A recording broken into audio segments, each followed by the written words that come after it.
திண்டுக்கல் மாவட்டம் செம்பட்டியில் இயேசு வாழ்கிறார் ஊழியங்கள் நடத்தும் முழுஇரவு ஜெப கூட்டம். நாள் ஜூன் 6. நேரம் இரவு 9:30 மணி முதல் காலை 4 மணி வரை. தேவ செய்தி மற்றும் ஜெபம் சகோதரர் எல் வின்சென்ட்ராஜ். இன்னைக்கு தேவ தூதன் பிரவேசிக்கிற வீட்டுக்குள்ள வாதை கூடாரத்தை அணுகாது, பொல்லாப்பு வராது, சண்டையின் சத்தம் வராது, வலு சர்ப்பம் வராது, ராகாப்புகள் துண்டிக்கப்படுவார்கள். சொல்லுங்கள் அல்லேலூயா. சகோதரி கலா வின்சென்ட்ராஜ்.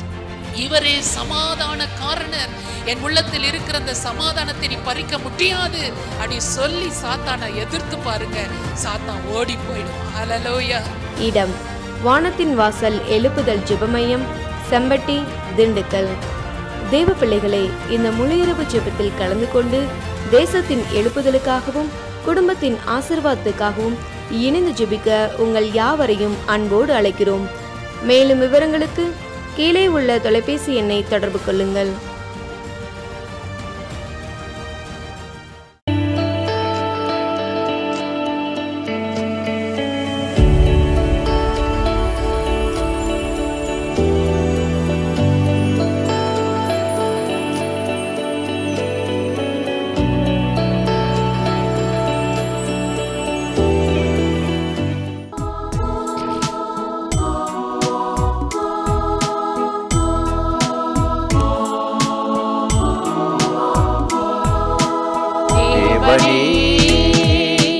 ஆராதிக்கின்றே தெய்வமே,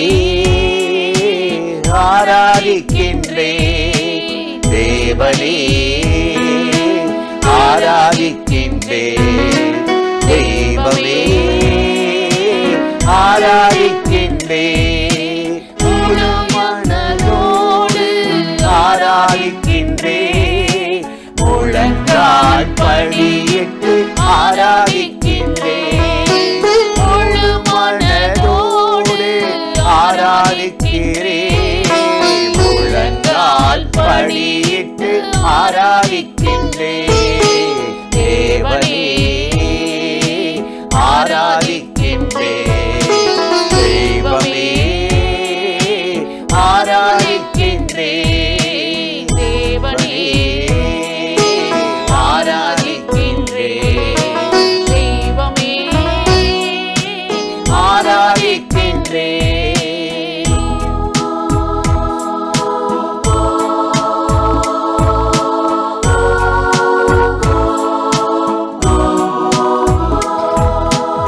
அதிகாலையில் ஆராதிக்கின்றே, ஆனந்த சத்தத்தோடு ஆராதிக்கின்றே, அதிகாலையில் ஆராதிக்கின்றே, ஆனந்த சத்தத்தோடு ஆராதிக்கின்றே தேவனே,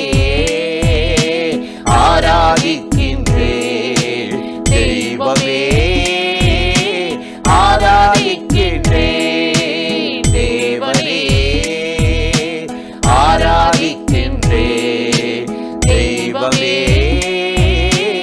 ஆராதிக்கின்றே.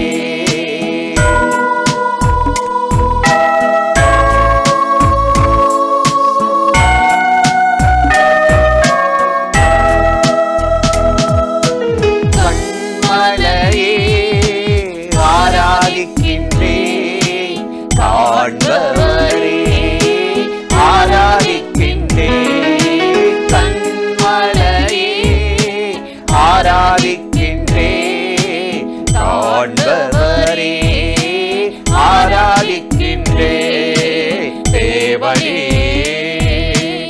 ஆராதிக்கின்றே தெய்வமே, ஆராதிக்கின்றே தேவனே, ஆராதிக்கின்றே தெய்வமே, ஆராதிக்கின்றே. பிரியமானவர்களே, ஆண்டவராகிய இயேசுவின் நாமத்தினாலே இந்த காலை நேரத்தில் இயேசுவை தினம் பார்ப்போம் என்ற இந்த நிகழ்ச்சியின் மூலமாக உங்களை சந்திப்பதில் மிகுந்த மகிழ்ச்சி அடைகிறேன். கர்த்தர் நல்லவர், கிருபையும் இரக்கமும் நிறைந்தவர்.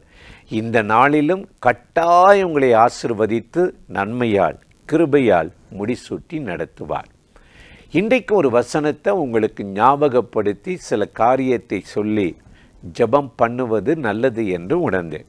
ஏசாயா 49:19 வாசித்து பார்த்தால், உன்னை விழுங்கினவர்கள் உன்னை விட்டு தூரமாய் போவார்கள். பார்த்தீங்களா? உன்னை விழுங்கினவர்கள்.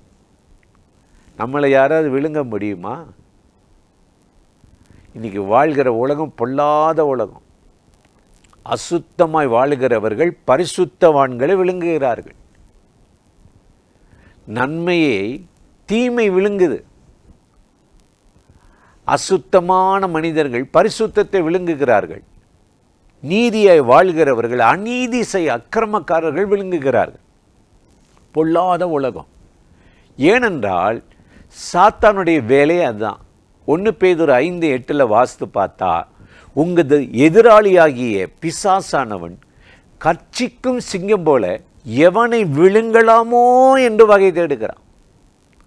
அவன் வேலையே எதை விழுங்கணும், எதை அபகரிக்கணும், எந்த சொத்தை அபகரிக்கணும், எந்த பலத்தை எந்த நன்மையை மனிதர்கிட்ட விழுங்கிடணும் அப்படின்ட்டு அவன் மட்டும் இல்லை, அவனுக்கு ஒரு கூட்டத்தை மனிதர்களை இந்த பூமியில் வச்சு மனிதர்களை பாடாப்படுத்துகிறான்.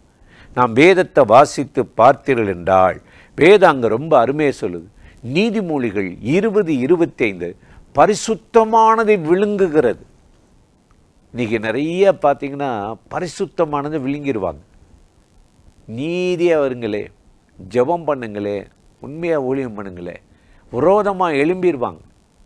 அதை தடுக்கிறதுக்கு நிறைய ஆட்கள் இருப்பாங்க. பைபிளில் பார்வோன் எகிப்தில் ஒரு மன்னன் ராஜா இருந்தான். அவன் ஒரு சொப்பனம் காண்கிறான். ஆதியாகமம் 41 அதில் ஒரு வசனம், செழுமையான அந்த கதிர்களை, விளைச்சலே இல்லாத நலிந்த அந்த கதிர்கள் செழுமையான அந்த கதிர்களை விழுங்கிருச்சான். இன்னும் ஆதியாகமம் 41:4 பார்த்தா, கொழுத்த அழகுள்ள பசுக்கள் மேய்ஞ்சிக்கிட்டு இருக்குது. பரிபூரணமான செழுமையான பசுக்கள், அலங்கோலமான அவலட்சணமான பசுக்கள் இந்த நல்ல பசுக்களை விழுங்கிருச்சான். விழித்து கொண்டான். அதுக்கு அர்த்தம், உலகத்தில் மந்திரவாதியால் முடியல, சோசியரால் முடியல. அப்போ தான் யோசேப்பை கொண்டு வந்து உலகத்தில் என்ன நடக்க போகுது, எப்படி அழிவு வரப்போகுது, பஞ்சம் வரப்போகுதுன்னு சொல்லி அவன் விழித்து கொண்டானான். உங்கள் வாழ்க்கையில் கூட அப்படி தான். உங்கள் பிள்ளைகளை விழுங்க, உங்கள் சொத்துக்களை விழுங்க, அபகரிக்க மனுஷனிக்கு அநேகரை விழுங்கலாம் என்று அபகரிக்க பயங்கரமாக கிரியை செய்து கொண்டிருக்கிறார்.